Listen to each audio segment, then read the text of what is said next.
welcome, Jennifer Rohner. So Thank very nice to you. Thank have you you for being here. here. Yeah, it's all kinds of fun to be here and experiencing all this fun technology and, just kind of letting it sort itself out. It's like amazing what we can do. And at the same time, got to keep up with it, always changing, always having Exactly. a mind of its own. Perfect theme for entrepreneurship, isn't it? Like that's exactly how Oh, it yes. is, you know?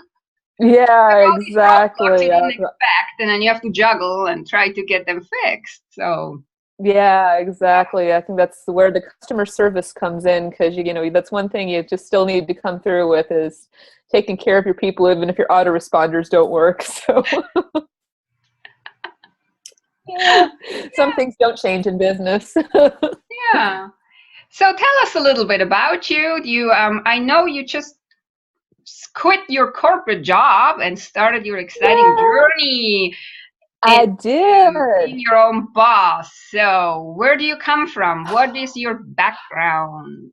Well, yeah, that's I've done a lot of different things, but I guess the majority of my professional background would be retail pharmacy, and that's quite a grind. It's crazy busy, crazy stressful, just crazy, all the way around. And I did that for a long time, and just the very idea of having my own business was always in the back of my mind. But this is only in the last about year or so did I really start to take it seriously, and it's kind of had the official launch, I guess you could call it, little more than a month ago. So it's a brand new venture, really, when it comes to it, as far as my given everything that I've got to it. And it's been a transition. It really has, but a good one.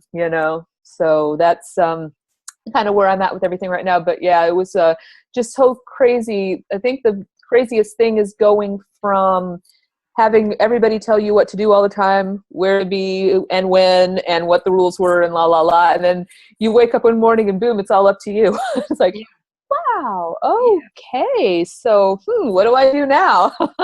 yeah. But since I'm such a crazy organized person, it probably has been a little less of a shock to me than it might be to some, but still, that's a big thing. It's a big adjustment, especially when you've had only known run way in your life, the corporate way or the real job way for such a long time. Yeah, I remember how it was for me. I kind of would wake up and I would do my own thing, and all of a sudden it would hit me kind of like I would feel guilty. I'm like, I'm home. I'm Oh, doing my own totally. thing, and Yeah. It's just like, I'm not supposed to be doing this. It's like I'm supposed exactly. to be at work. Yeah, yeah. Or you could go out in the middle of the day and do something, either for a walk, or you go quickly grocery shopping to take a break or whatever, and you see Right. all these other people and you think they all have to go back to work and I don't. I mean, I do. Yeah, Yeah, I you don't do, look at but it the same way. Yeah. So right. Yeah. how did So, you yeah, prepare yourself for it?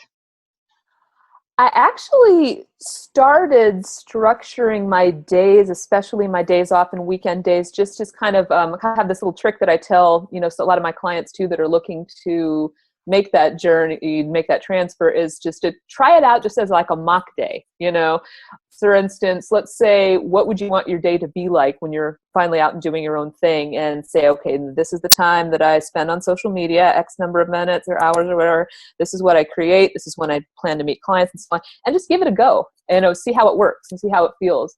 And kind of like, a dress rehearsal, so to speak. So like I said before, I'm a big planner, and it kind of came natural to me to set up a schedule. The trick was actually taking it seriously and Yeah, staying exactly. with it.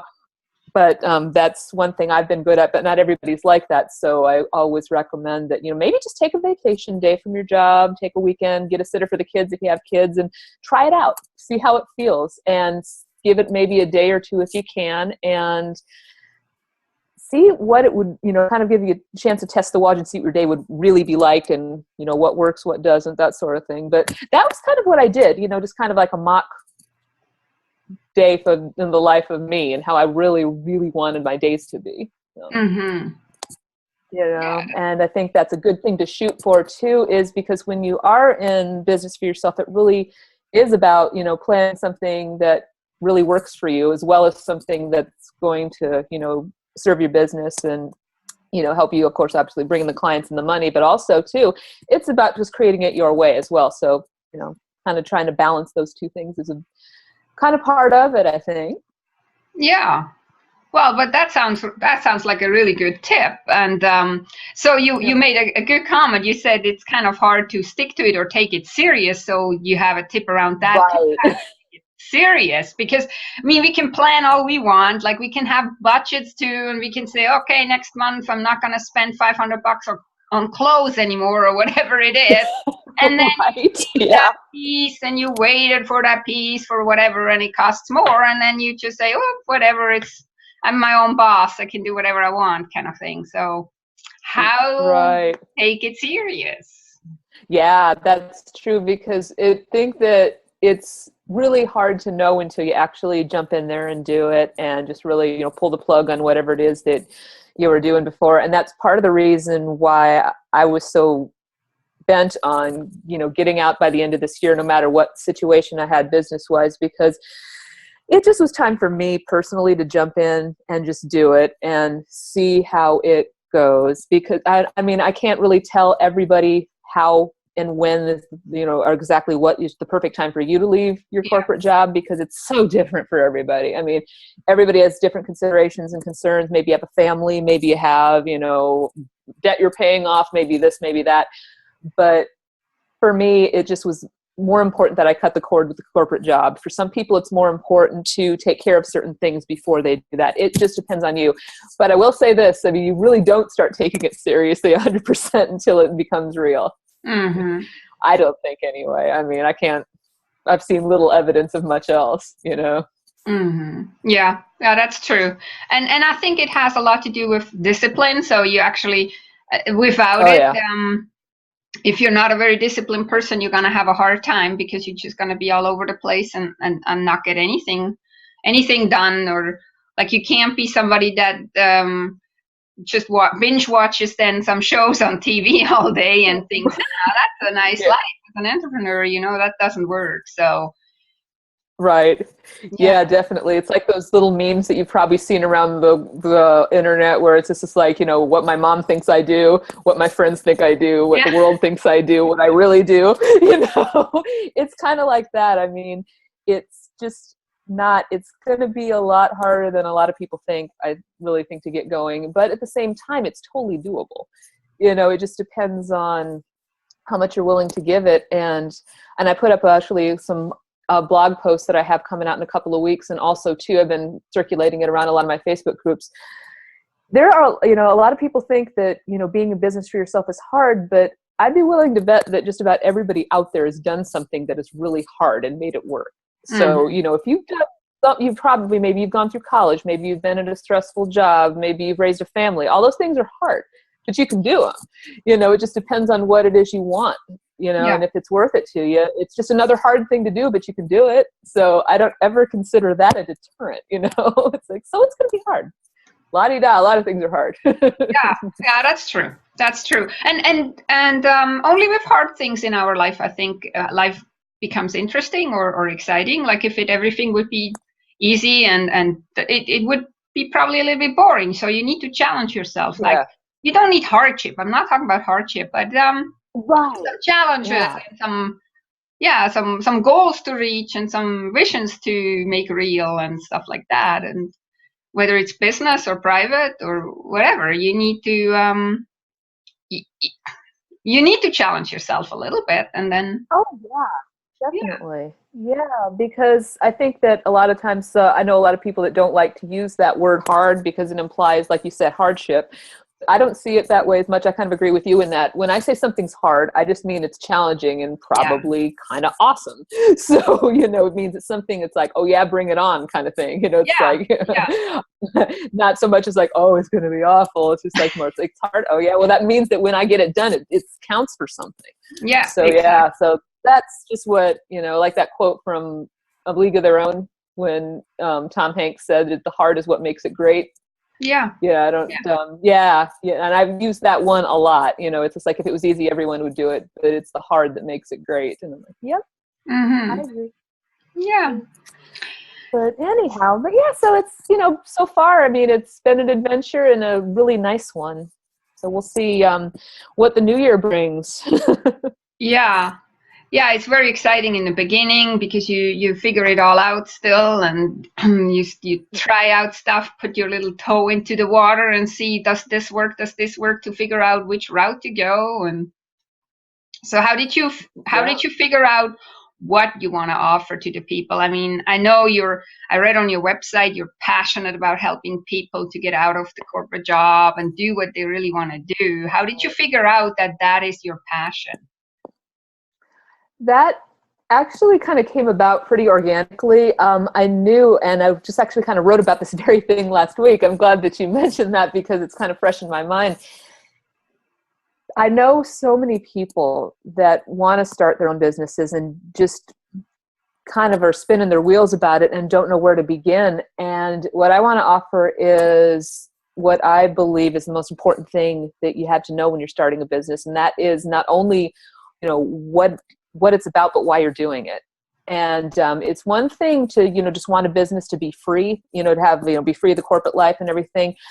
But it's also takes it one step further when your business is something that really means everything to you. So though you got to have those two things together. I don't think that just wanting to be free is enough to sustain you when you take on something like a business, because it's going to be a lot of work. And if freedom is your number one goal, that's cool. You can do it. But wouldn't it be great if you could add something that you're super passionate about to that? And what I want to do is help people not only figure out ways to be free, but also ways to be free. It's like, then you get this freedom and it's like, now what?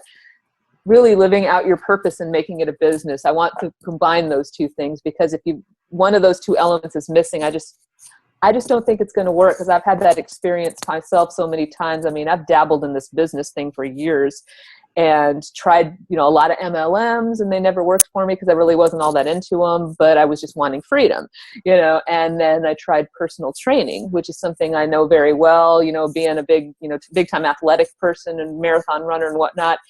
And I knew it real well, but I really wasn't all that excited about it. And that fell flat. So I was just like, what am I missing here?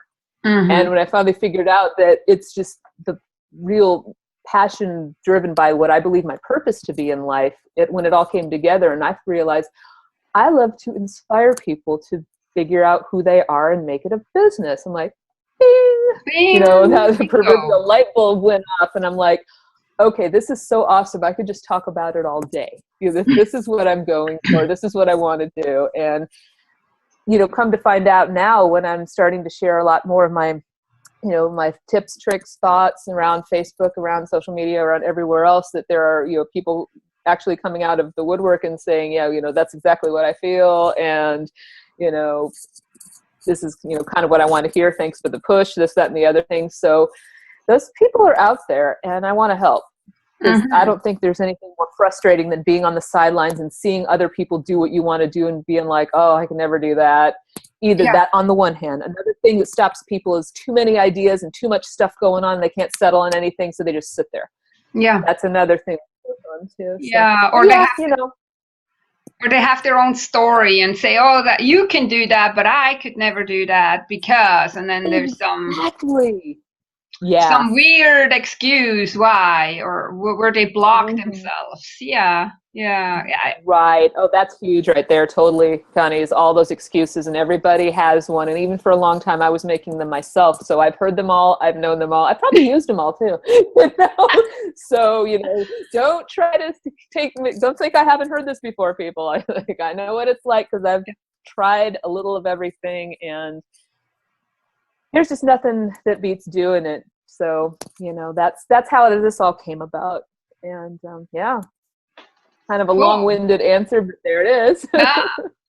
Perfect answer. So now, as you know, I'm always trying to help people around finances and paperwork. And so since you are brand new and on your journey, I want to know first, how did you prepare, like financially? Did you make savings, or did you do other, like, mindset, like people say, money mindset adjustment? Oh, yeah. What did you do? How did you prepare, like, in the real world, and also mentally, to become an entrepreneur around finances?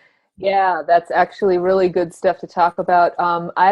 But for starters, I made sure that I had, enough savings to take care of things while I got everything off the ground. So it's like you said, the first thing was savings and just making sure I felt comfortable, and a few backup plans was necessary, and so we got all that sorted out. And after that, yeah, money mindset is a big deal, and I think that's an ongoing thing. So I don't think there's ever too much work you can do in that regard. Yeah. But just read some good books. The recommendation of my coaches and mentors that I've been working with, and just working all of that together it's an ongoing practice, the mindset thing for sure. But yeah, also just nice to have some good old fashioned savings and some backup plans, and just some get your sales funnels all set up so you know how you're actually going to charge for your business, and what your source of income is going to be, and what your programs are. Setting up the sales funnels, I think, is an important thing as well. So basically, what it is you're selling, and how much of it you need to sell to make X number of dollars a month, and that's just kind of the hard facts and figures bit of it. And then just starting to relax a little bit about it all. That's the hard part. Just kind of chill and don't panic, Yeah. especially when you're used to paychecks every other week, and in my particular case, pretty sizable ones. Yeah. So depending on what kind of corporate job you came from, I mean, Yes. for what I used to go through, they paid me well enough, but and then when that all stopped, it's just kind of like, panic time. It's like, no, wait a minute, you're good. Yeah. The lights are on, the internet's on, you got food in the fridge, chill. Yeah. So how did you figure out how much savings you want to have? Did you list all your expenses and then multiplied it by X ever amount of months that you felt you needed to have savings for? Or? Yeah, just pretty basic. Nothing more complicated than that. Just figuring out, household expenses, what could stay, what could go. What I really didn't need anymore. And I've always lived fairly simply anyway, so it wasn't much left to cut from my budget. So, but yeah, that was just real practical, and just kind of put in a little cushion amount for emergencies and things you just don't think of, because there's always that one monthly bill that you forget about, Oh, yeah. And I always kind of forget to factor in things like, your cell phone. I mean, duh, you're going to need that. How could you forget that? And then in my car insurance, I never remember that one for some reason. So just little things like that. And, but that's exactly it. I mean, I suppose there's probably more sophisticated ways I could have gone about it, but I took the easiest route I could think of. Yeah, but I always think that if you try to go sophisticated, you're not going to do it, because you get stuck in the beginning. And Right. it's much easier to start very, very, very, very, very simple, in my eyes. Mm-hmm. At least you have something, and then you can always improve. But I think that's what stops a lot of people, whether they are in business for a while already or they're just starting in finances. They always try to make it way too complicated. Way too complicated, instead of just starting very small, like you would with anything else that you're learning. Whatever you're learning, you start small with small steps, and so no need for sophisticated anything. So that's good. Yeah, because it's I think you're right, especially because a lot of us, now myself included, have had kind of some fear issues around money to start with, and the more you overthink it. And I think that just brings in a lot more complications than necessary, because then if, I've gotten to the point where I've, in the past where I've been trying to decide, okay, when do I really want to do this as far as quit the job goes? And then it's like, oh my God, if I start thinking about money too much, it's just like, but what if this happens? What if that? Sometimes you just have to, and the more, like you say, the more complicated and you make your system in that regard, I guess the more opportunities you give yourself to freak out. Exactly. And then quit. Exactly. And yeah. So did you, I'm just asking because no, this is your thing.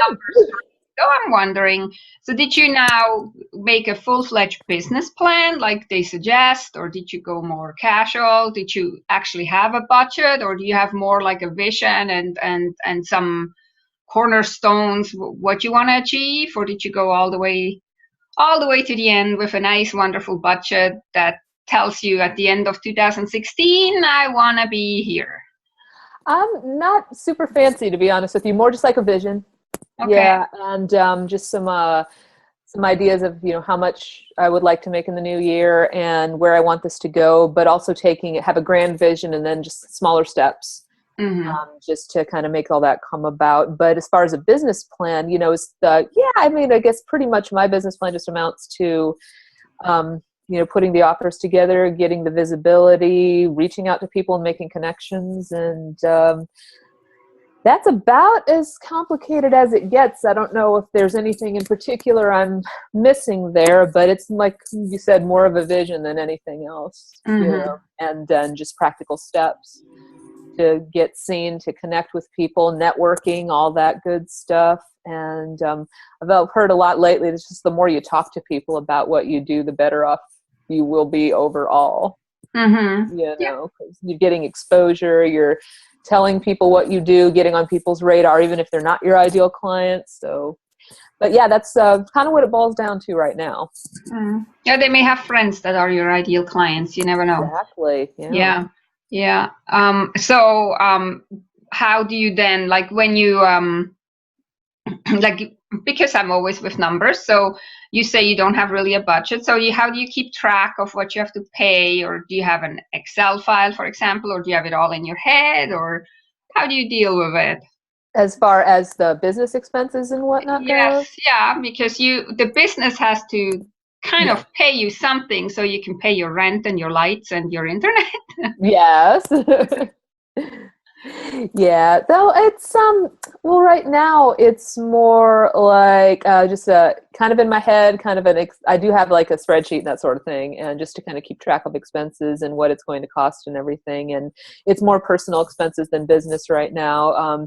The beauty of the whole online thing is you can get a lot of exposure for not much money. So, and I don't, Exactly. so that's, and also I'm not paying for brick and mortar establishment. So that's a major expense gone right there. So, haven't encountered too many particular business expenses that are like completely outrageous right now, other than, just keeping the home fires burning and haven't really spent much on advertising. So there's not, and then just basically like, office stuff and client gifts and things like that. That's really about it for the time being.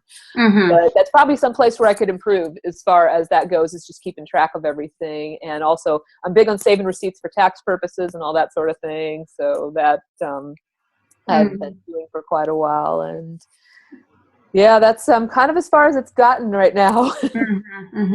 Well, one tip that I would have just right now, not that I want to impose, but just keep it separate as good as you can. Yes, absolutely. And even if you don't have a business account, at least have a dedicated bank account where only business stuff goes through. Absolutely, yes. Makes it so much easier at the end of the year, or when you bring your stuff to your accountant that prepares your tax return. It's going to be for him much easier to to generate your tax return than if you have everything mixed together. So. Oh yeah, that's absolutely a big deal, because I do have my business entity formed, and the account and all that good stuff. So basically, and also you probably would be able to answer this too, is when you're starting out, when you first open your business account, I had a friend of mine tell me too, to make some sort of a notification that, like, whatever money that you put in that's your personal investment in your business account,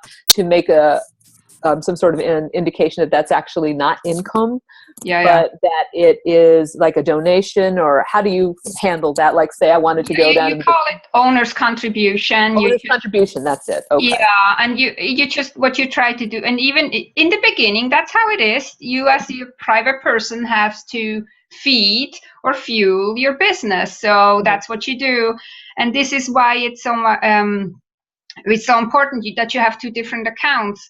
So you're actually taking round numbers, like, I don't know, 500 or 1,000 or 1,500, and not 622.67 or something. Right. And you put that in your business account, and you mark that however you put it in, whether you put it in with a check or these days I do everything on the internet, on online banking, and you just make a little remark there, and you call it owner contribution. And then at the end of the year, your accountant will put that in, and that this is a loan from you private to your business, and not income. So, and then it gets treated that way.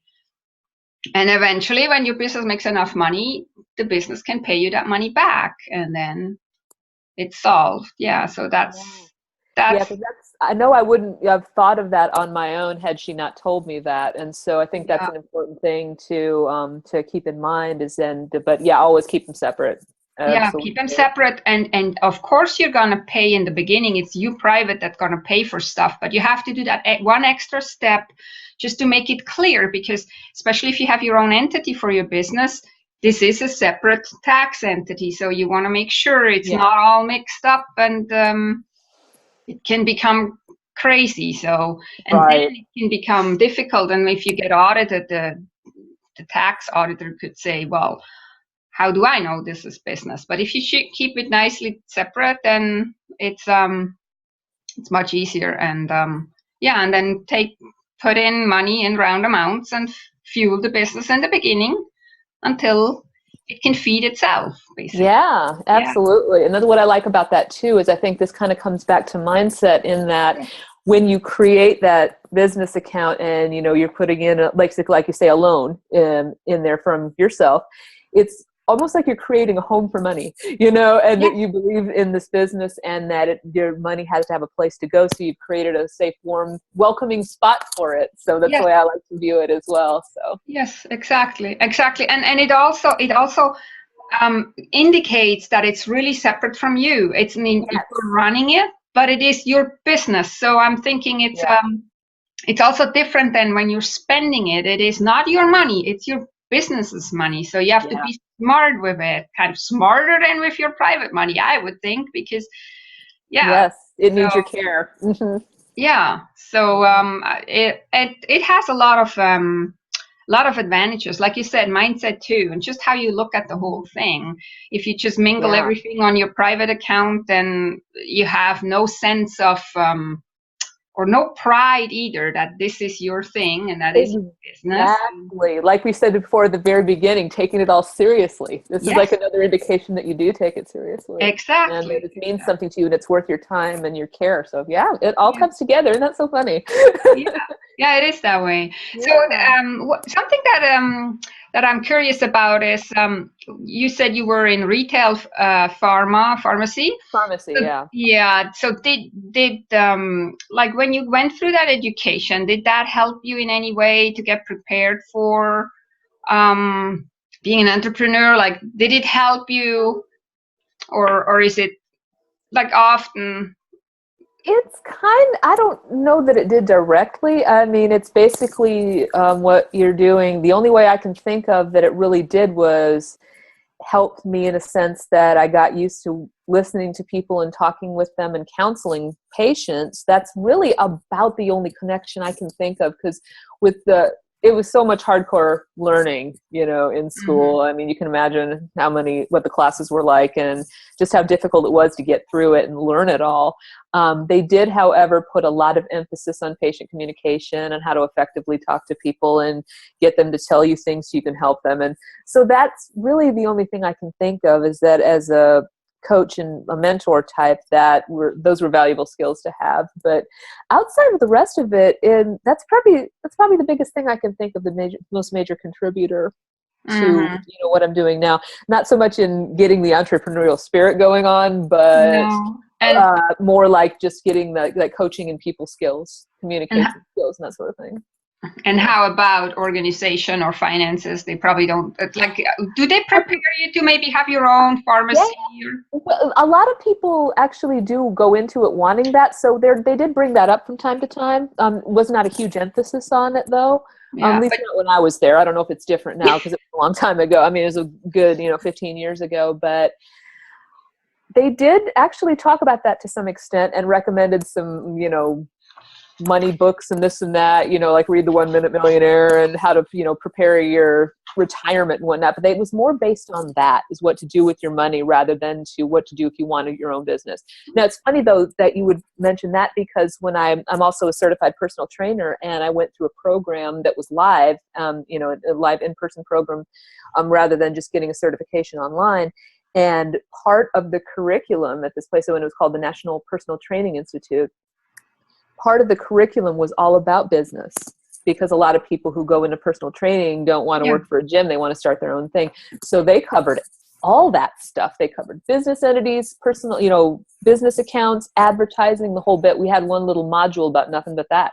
So it was more in personal training school that I learned that than pharmacy school. But yeah, it was really cool. So I think that was an advantage for me big time, just regardless of what I wanted to wind up doing with the business, that I'd already at least had a class about it. And so I'm always interested in these like in these trainings and educations, whether they're even helping you or preparing you in any way. And you would think, like, if you're becoming a pharmacist and you have your own retail store, you should know too, maybe even more than when you're just a personal trainer.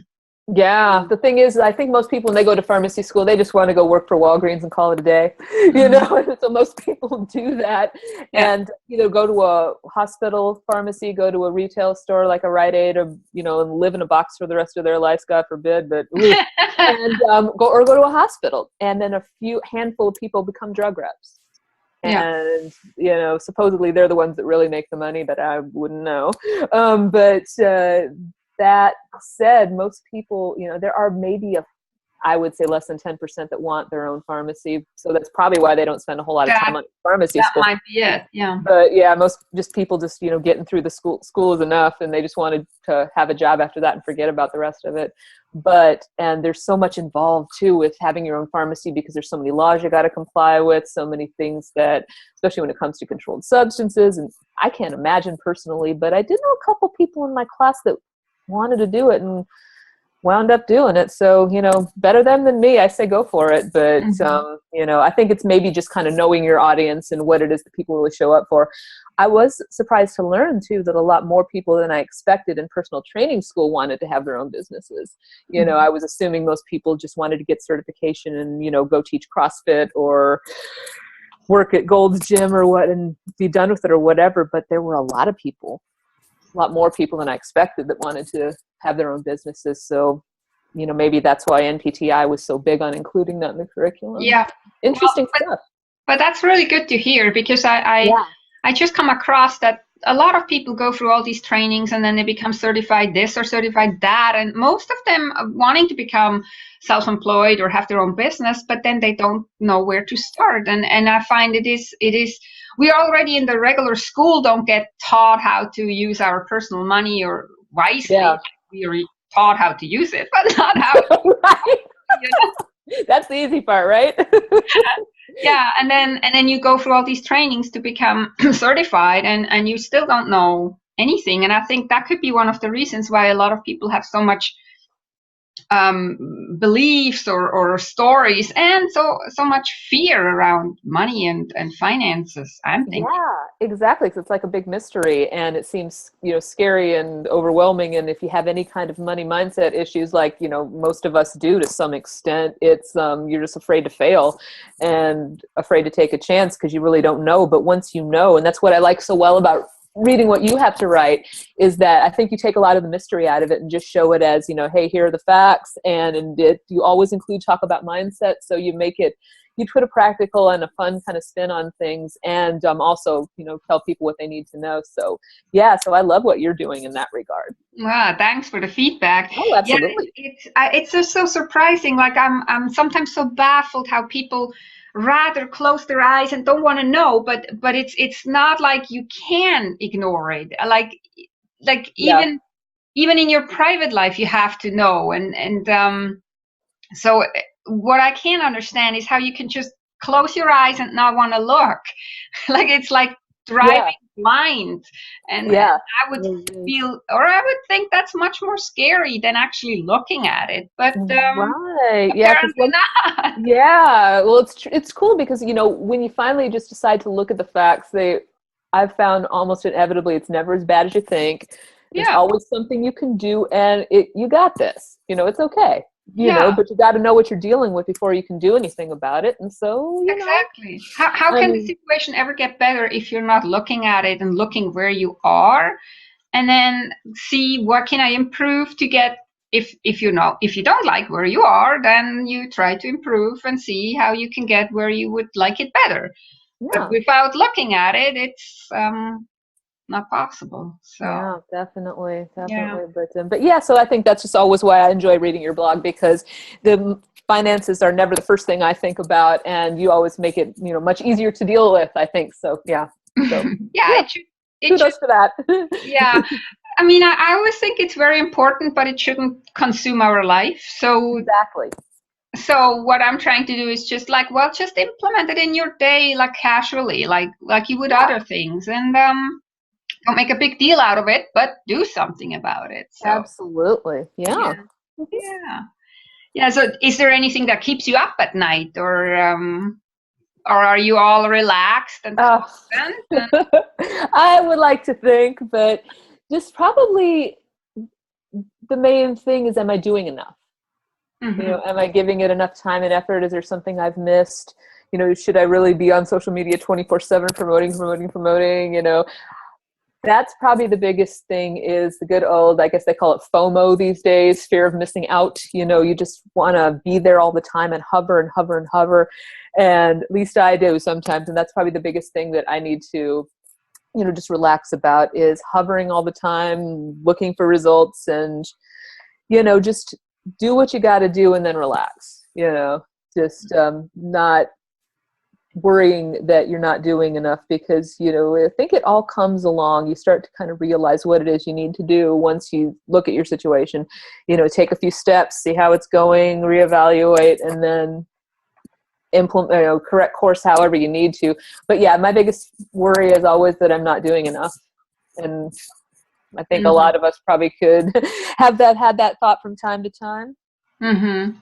Mhm. So you have some role model or some idol that you're looking up to, that you kind of try to follow in his or her path. Yeah, well, sort of. I do have a lot of coaches and mentors that I really appreciate. A lot of people that I follow, but I could, list a long list of names actually. But I think that really what it comes down to is just having a schedule and taking consistent action. That has helped me more than anything, in terms of just knowing, keeping track of what the effort that you're putting in is, and worrying a little bit less about whether or not you're giving it enough. And sometimes I feel inspired to go out and be above and beyond and do more, and make that more the norm. Just kind of like working out, where you start out with a real basic program, and then the more you can handle, the more you increase your length of your workout's duration, the more weight you're lifting or miles you're running or whatever. But I don't know, in a lot of regard, I'm kind of doing this based on my own intuition. Mm-hmm. As far as, I love what a lot of other people are doing, and I do take a lot of tips and tricks, but I'm kind of into reinventing myself right now. So I think that's what I'm doing more than anything I else. think that's cool. That's so much Yeah. better than just following one idol or one role model or Oh yeah, totally. Because I mean, I absolutely love what a lot of these people are doing, but I consider them, kind of colleagues more now than, just people with the templates and have all the answers. Because the best coaches will flat out tell you they don't have all the answers. yes. And just about everybody I've ever worked with has told me that very thing. Mm-hmm. So that's what probably would make me more likely to hire you as a coach or a mentor, is if you're flat out on it. It's like, look, hey, I don't have all the answers, but here's what works for me. Mm-hmm. So, Yeah, yeah. exactly. So, but I would imagine that maybe from the sports world where you're very active in, like running and stuff like that, you Yeah. can pull out a lot of like concepts too. Like Oh yeah. you have to get to the point that you can run a marathon. So there was a lot of work and planning and organizing and discipline involved. Discipline. So you Oh yeah. probably pull a lot from there. And Oh yeah. The marathon analogies are absolutely endless. I mean, they really are. I've run several, and just the amount of preparation and dedication you have to put into it is unbelievable. Just getting through the race. Oh, but when you do, it's the most amazing achievement. But it does take a lot of planning. There's a point in your training. I usually recommend anybody who's starting out as a marathon runner to give it at least 6 months, and mhm. you go from the very low mileage in the beginning to working up to those super long training runs towards the end. And it can be at the end where the marathon basically kind of eats up your life, the last 4 to 6 weeks. Just count on it, because it will. it will demand that much of you, but the rewards are really, really worth it. You just have to stay with it, and you have to follow a structured plan. And, there is wiggle room. I mean, you can do a lot of things according to what your body is telling you, where you are at the time, but it's a equal amount of just planning and intuition and dedication, all that stuff. So totally. Oh my gosh. Yeah, I can't even get but it's so similar like having your own business. It's exactly like that. And it will consume your life for a while, especially when you're in the build-up phase. It will consume your life. And then once you have it up and running and you're to a certain point, then it runs, it has the momentum, and then it runs a little bit on its own. You still need the effort, but it's much easier, I think. Oh, yeah. And you definitely have your good and bad miles, your good and bad training runs, your good and bad days. But as long as you keep going a little bit at a time, you'll get there. That's another thing. And especially when it comes to the race itself, there are times where you're just going to want to throw up your hands and stop, because it gets that hard. But as long as you push through it, just even if it's just a little bit, if you have to walk for a while, that's okay. As long as you're moving in the right direction, which is forward. Yeah, sure. So I'm almost at the end of my questions. One I have is, where would you see yourself in 3 or 5 years? Like, what is your goal to achieve? Like, in general terms, of course. You don't have to. Yeah, absolutely specific. Reveal all your secrets. Yeah, right. Although we would know them, but we want to know them. Right. No, like I think the grand vision right now is I would just like to be able to pretty much have the same steady income as I did before with the corporate job. And I really love the idea of eventually doing just one-on-one coaching and in-person retreats at least a couple times a year. Those ones, like the 3 to 5 day retreats, really cool locations. That's what I would really love to be doing in the next probably 3 to 5 years at the most. But that's really what I would wish for. I would like a lot of it. I really do like one-on-one work. More than group programs and online trainings and things like that. So I'm not necessarily married to the idea of having everything digital and automated. I like the one-on-one work. I say that now.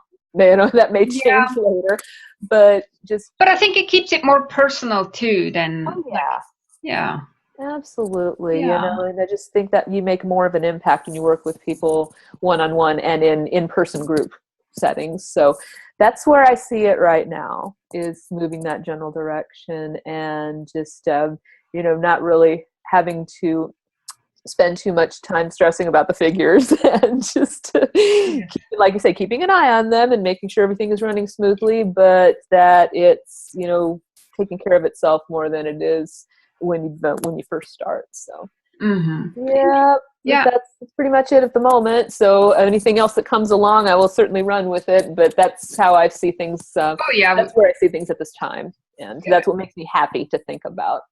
Nice. So before we wrap up here, is there anything else you want to say? You could promote yourself a little, or you could mention anything that I haven't asked you. Maybe there's a question you're thinking, she needs to ask me that so I can answer that. Oh, no, you actually covered a lot of really great stuff, and I'm glad that you brought up the marathon analogy, because it is so true. But the thing is like I tell everybody, the most important thing you have to do right now is get clear and get started. And so if that is holding you back, if you really don't know what it is you're doing as far as getting the business started, there's really not. The first thing you need to know is who you are and what you do and who you do it for. And if you can answer those questions, at least with what you know now, you are in good shape. But do know that first. And if you have any questions or need some clarity about that, then I'd be happy to help, because that's my thing.